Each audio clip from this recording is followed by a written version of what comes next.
అంత పెద్ద స్కామ్ జరిగిన తర్వాత రాష్ట్రంలో ఒక భయం ఉండాల్సిన అవసరం ఉంది.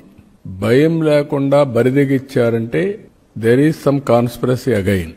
అంటే ఎవరైనా సరే నేను ఒక్కసారి చెప్పానంటే కంట్రోల్లో ఉంటే వాళ్ళు సర్వైవ్ అవుతారు. కంట్రోల్ తప్పి ఇష్టానుసారంగా మేము చేస్తాం, మీ వల్ల అయింది మీరు చేయండి అంటే మాత్రం, నేను ఆ రోజు కూడా చెప్పా, ఒకసారి కొరడా తీసుకుంటే మాత్రం విశిక్షణ ఉండదు. నేరస్తులు ఎవడైనా ఎవరి ముసుగులో వచ్చినా, ఎవరు ముసుగేసినా ముసుగు తీసి నేరస్తుల్నే చూస్తానని చెప్పి నేను చాలా స్పష్టంగా చెప్పాను. అందుకే ఒక పక్క ప్రక్షాళన, ఒక పక్క ఇలాంటి నేరాలు చేసే వాళ్ళని వన్స్ ఫర్ ఆల్ ఈ రాష్ట్రంలో ఒక ఫ్యాన్సీ తయారైంది.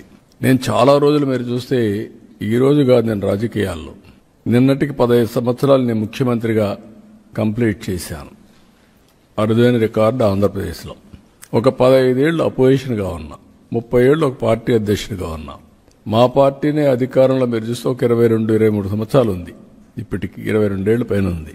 ఇవన్నీ తెలిసి ఎప్పుడూ చూడనటువంటి విపరీతమైన ధోరణి, విపరీతమైనటువంటి నేర చరిత్ర కలిగిన నాయకులు నేరాలు చేసి ఘోరాలు చేసి ఎదుటి వాళ్ళపైన గుడ్డగా కాల్చి ముఖానేసినట్టు ఎదుటి వాళ్ళపైన వేసి తప్పించుకోవాలని ప్రయత్నం చేస్తున్నారు.